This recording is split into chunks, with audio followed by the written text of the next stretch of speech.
Hai semuanya, apa kabar? Jumpa lagi dengan saya Pujianto. Pada video kali ini kita akan membahas dan melanjutkan tentang playlist kita yang membuat API Node.js dengan Express, terus kemudian TypeScript, database MySQL, dan SQLite. Oke, jadi pada video sebelumnya kita telah belajar mengenai input validation dan pada user registrasi. Nah, pada video kali ini kita akan mencoba membuat API untuk login user atau user authentication. Bagaimana caranya? Yuk langsung saja kita ke videonya. Oke, jadi kita sudah buka untuk project kita sebelumnya. Nah, sekarang kita akan membuat function untuk user login di controllernya user controller. Langsung kita buat aja user login.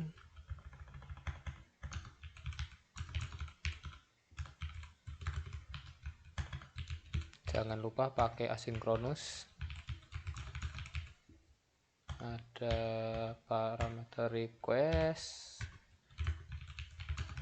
respon, lalu kita akan mereturn datanya promise respon.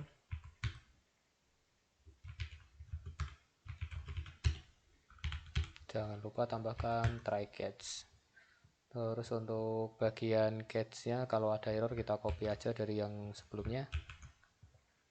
Oke, jadi untuk user login yang kita butuhkan dari body itu adalah email dan password. Kita ambil dulu dari request body. Yang dibutuhkan email dan password.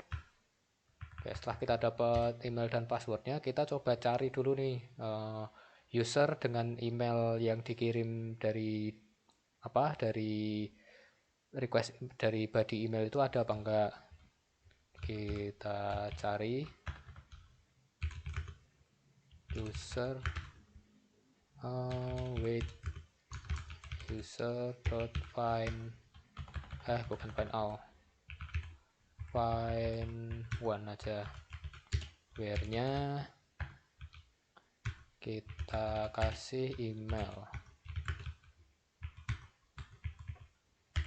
Oke, kalau usernya ada,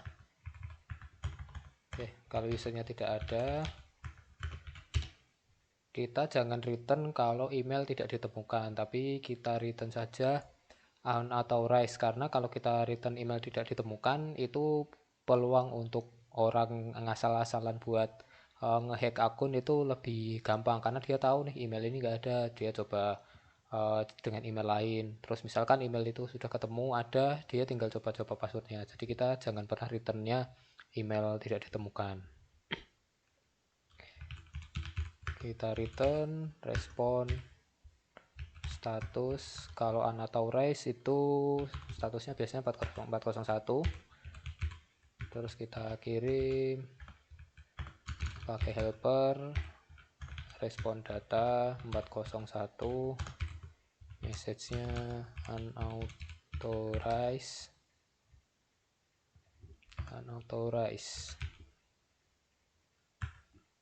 Terus ini errornya kita kasih 0 aja nggak apa-apa. Terus respon datanya kita kasih 0 juga nggak apa-apa.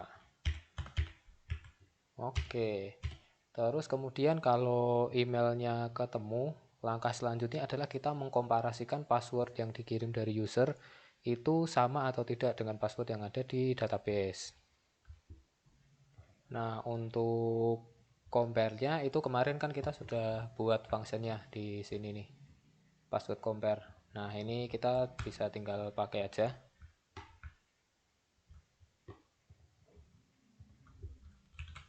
Const match sama dengan await password helper titik password compare.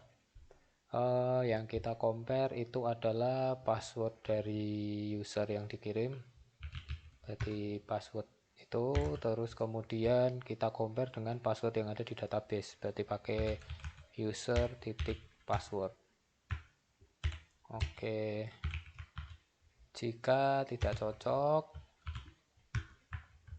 kita akan kirim sama dengan pesan yang di atas kalau emailnya tidak ditemukan.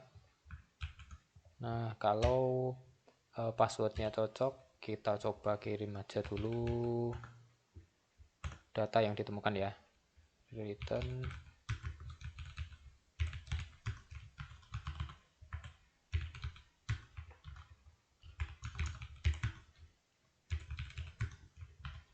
(200).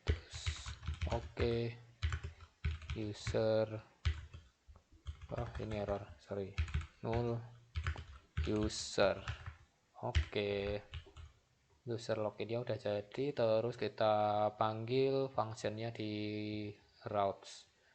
Oke, kita buat lagi user, salah, router post user slash login, terus kita kasih user controller titik loginnya belum kita ekspor. Oke, kita ekspor dulu user login. Oke, baru bisa kita panggil di sini user login. Sip. Lalu kita coba running. Sebelum kita running, kita nyalakan dulu database-nya.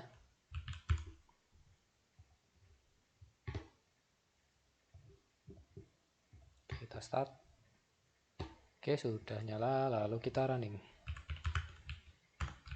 npm run dev.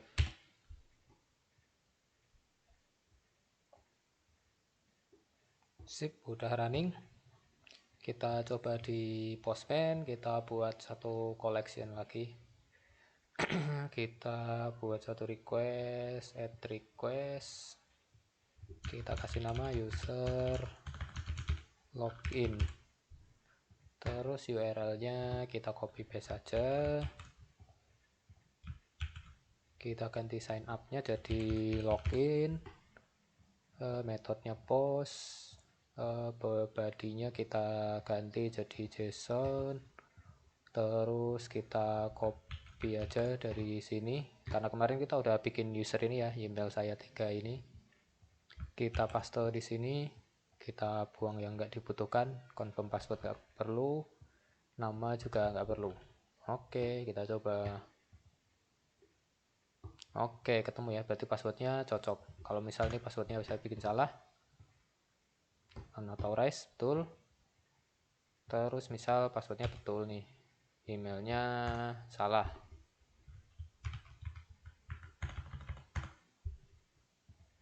unauthorized juga. Oke, sudah benar.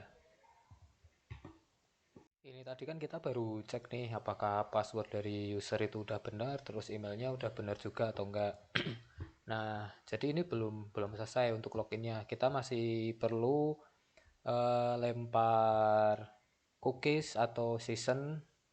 Terus satu lagi mungkin kita juga perlu token ya. Tokennya ini kita akan coba pakai JWT atau JSON Web Token. Ini kita stop dulu. Nah, sekarang kita install dulu library-nya. Oke, jadi library yang kita butuhkan pertama npm install JSON Web Token, dan kita nanti untuk sessionnya coba pakai cookie aja ya, berarti kita butuh cookie parser. Kita install.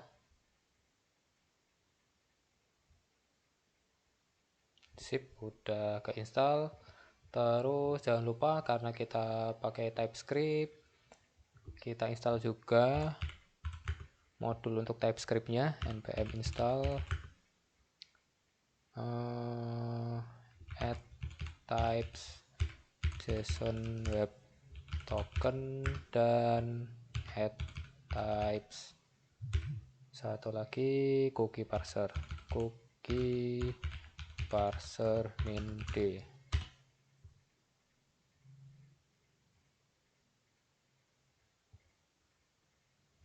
JSON, oh typo,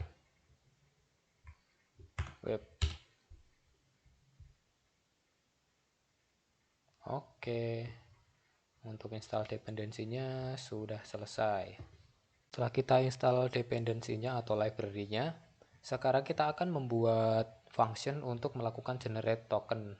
Kemarin kita sudah punya file helper ya. Kita lanjutkan aja di sini. Ini helpernya untuk respon data, terus kita lanjutkan saja buat generate token. Nah, kita kasih datanya pakai tipe any dulu. Terus dia nanti itu yang di return adalah string. Oke, setelah kita buat functionnya, kita panggil dulu library-nya, jwt from json web token. Oke, terus kita buat generate tokennya, token sama dengan jwt titik sign. Nah, di sign ini yang dibutuhkan adalah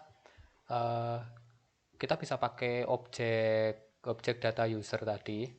Selain objek data user, dia butuh secret or private key. Jadi kita harus membuat key dulu. Kita buat key-nya di environment variable aja.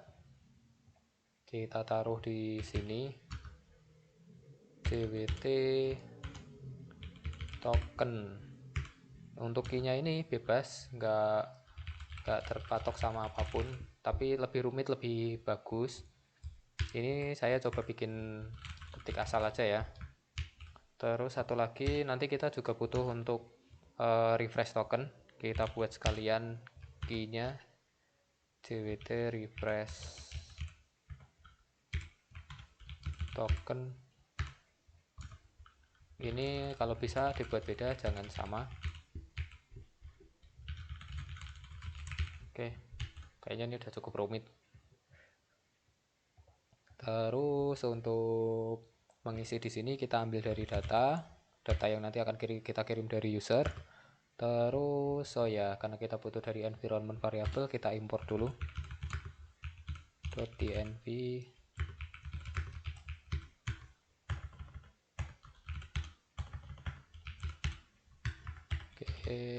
.dnv config. Oke, setelah itu kita panggil si key-nya, proses env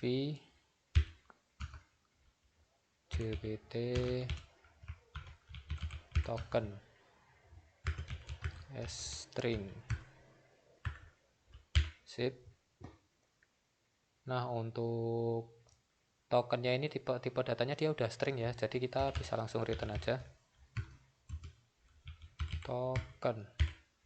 Tinggal kita ekspor generate token. Oke, setelah kita ekspor, kita akan panggil generate tokennya tuh di sini. Kita udah panggil si helper, nanti tinggal helper titik generate token ya. Oke, kalau dia match ya, berarti kita panggilnya di sini token sama dengan helper titik generate token. Yang akan kita generate dari data user, kita nggak perlu input passwordnya juga ya, berarti kita buat variabel data user. Yang kita butuhkan itu nama, user titik name, email, user email, password jangan kita taruh di token. Terus kita akan taruh role ID ya, user titik role ID. Terus aktif boleh deh, verify dulu. user titik verified sama aktif bolehlah.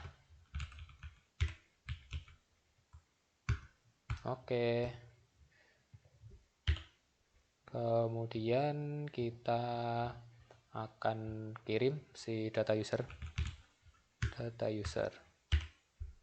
Nah, tokennya udah kebuat, lalu kita akan ganti return datanya ini jadi data user. Ini bisa nggak ya? Kita coba. Oke, ternyata nggak bisa. Kita taruh dulu di sini. Jangan. Kita bikin variabel baru aja. Response user.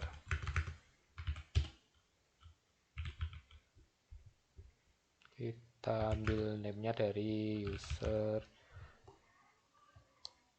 Copy aja kali ya.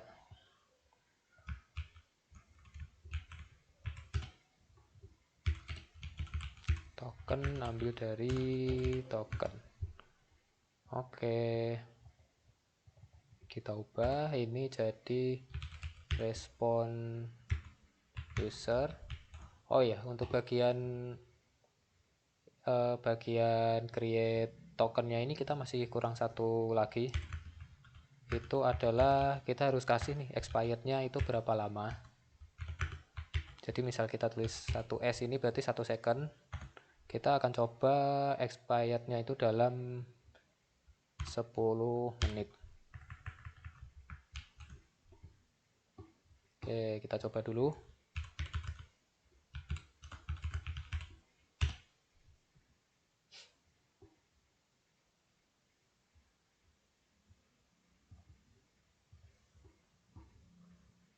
Email saya 3 ini oke.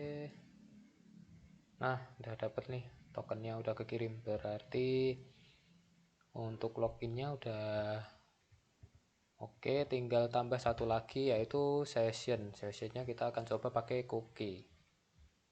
Oke, sebelum kita ke cookie, kita akan buat satu function lagi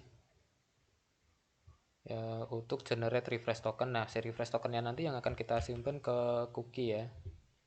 Kita copy aja si generate token, kita tambahin refresh. Lalu untuk apa environmentnya jangan pakai yang JWT token, kita pakai yang JWT refresh token. Ini kita copy paste aja. Oke, terus kita ekspor generate refresh token. Setelah itu kita balik ke user controller, kita import dulu. Oh, nggak perlu, udah ada di helper ya. Setelah kita generate token, kita generate juga si refresh token. Refresh token helper generate refresh token data user juga. Namun untuk refresh token ini expirednya akan kita perpanjang, tidak 10 menit tapi biasanya 1 hari. Ini bebas sih, tapi saya kan coba 1 hari aja. Jadi setiap kita login dan session yang di bagian token ini habis, nanti dia akan nge-refresh lagi seperti itu. Namun untuk proses refreshnya kita juga harus membuat endpoint API juga, tapi itu nanti kita akan coba di login dulu.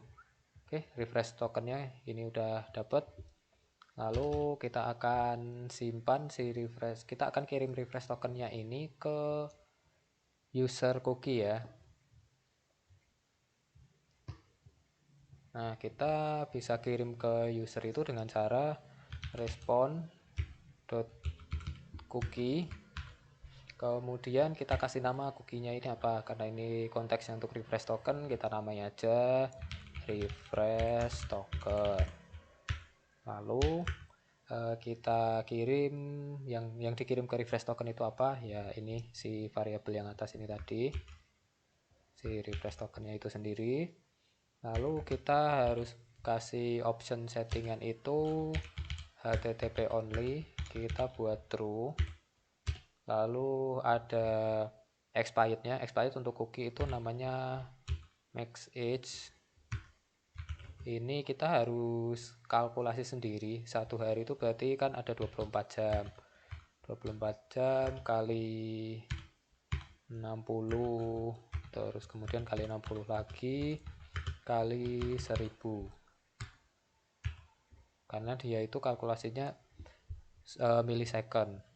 Oke, sudah kita buat untuk cookie-nya. Lalu kita masih ada kurang satu lagi nih di tabel user. Kita coba intip dulu ke bagian user. Ini kita kan punya akses token. Akses tokennya ini akan kita isi dengan refresh token ini. Nah, berarti kita harus update datanya. Kita update-nya di mana? Sini aja ya. User akses token sama dengan refresh token, lalu await user save. Oke,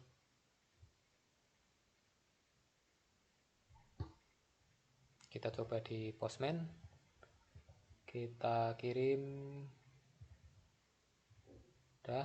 Terus kemudian kita sudah dapat cookie-nya di Postman, namanya refresh token sesuai dengan yang kita kirim tadi.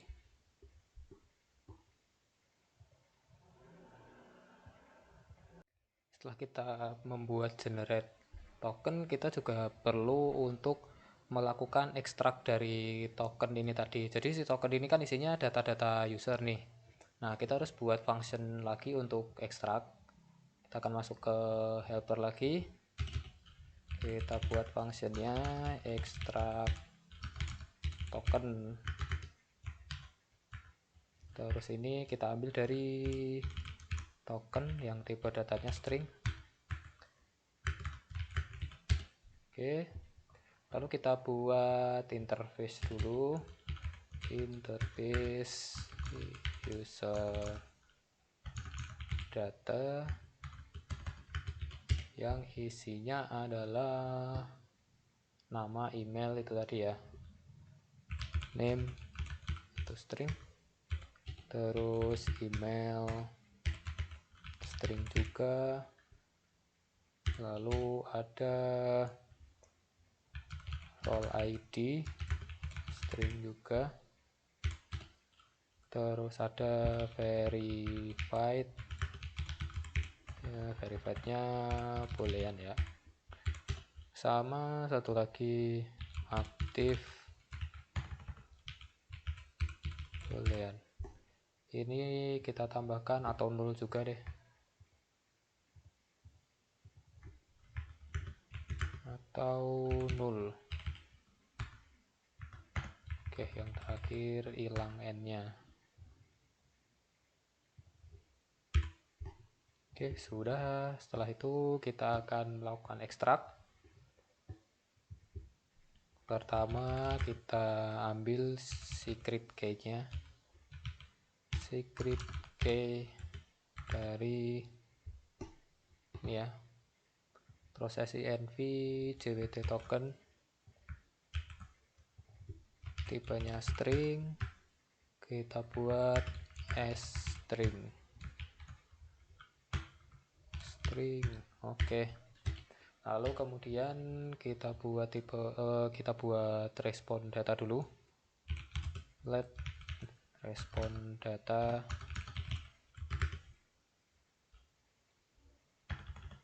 tipenya any. Lalu resultnya adalah jwt verify,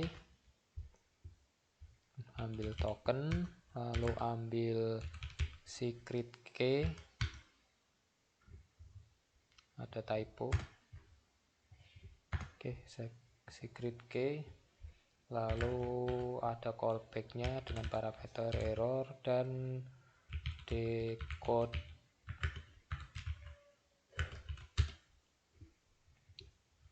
Jika error, maka dia akan membuat respon data ini jadi 0. Terus kalau nggak error, respon data sama dengan decode. Oke, ya, lalu kita akan return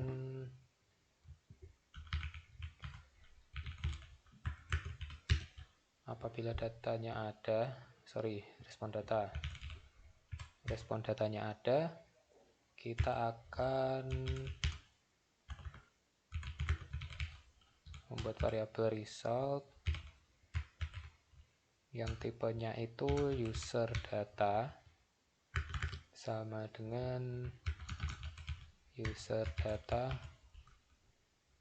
respon data. Oke, lalu kita return si result ini. Jadi di sini return dari extract tokennya itu user data atau 0, atau terus apabila respon datanya nggak ada, langsung aja kita return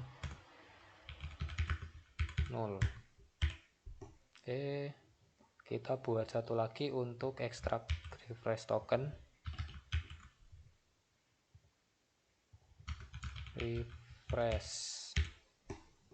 Kita pakainya bukan JWT token tapi yang JWT refresh token.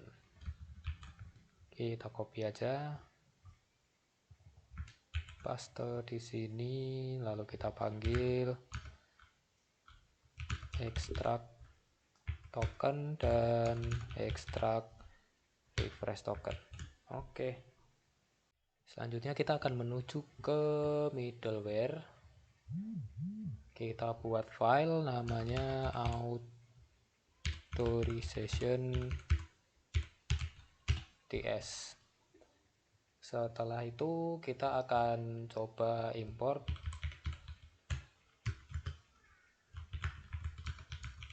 request respond next function. Kita import juga helper. Oke, setelah itu kita akan buat satu function authenticate yang di dalamnya itu ada request, respond, dan next function. Terus kita kasih try catch.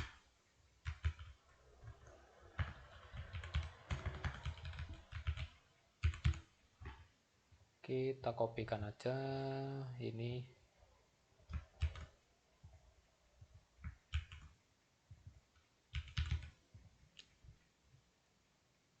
Lalu kemudian kita ambil token yang dari user. Itu ambilnya dari request, dan token itu biasanya dikirimnya lewat header. Di mana headernya itu yang kita ambil adalah authorization. Lalu kita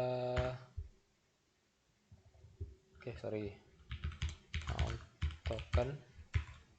Nah, jadi di token ini biasanya kan pakainya bearer token. Kita harus pisahkan dulu. Out.split.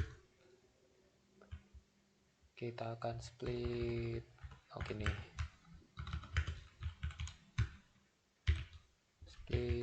Splitnya dengan spasi. Yang kita ambil itu indeks ke 1. Oke, if tokennya ada, kita akan proses. Kalau nggak ada, kita akan returnnya 401. Respon status 401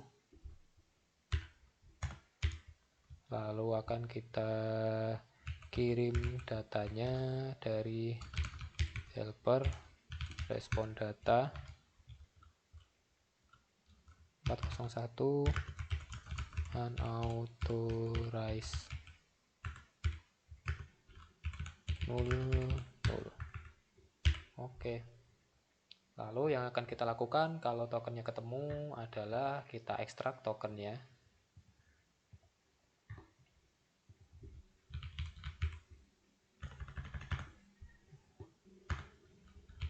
Kita buat dulu, kita simpan ke variabel namanya result helper titik extract token, jangan salah yang refresh ya.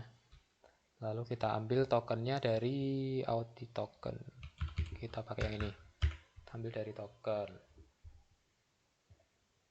Lalu setelah diekstrak kita akan kirim dia ke next function ya, karena autentikasinya berhasil. Jangan lupa untuk ekspor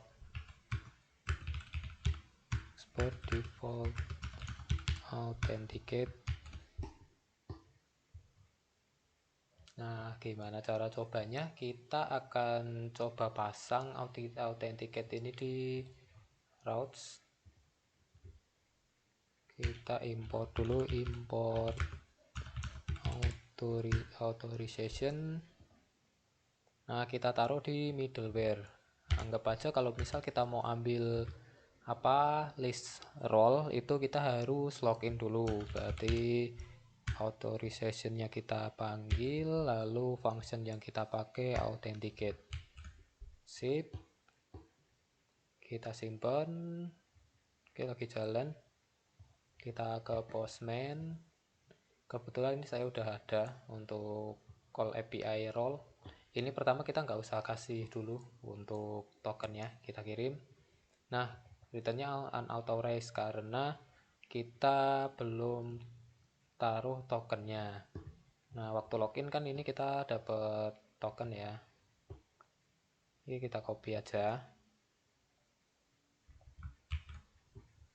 Oke, setelah kita copy, kita taruh di header.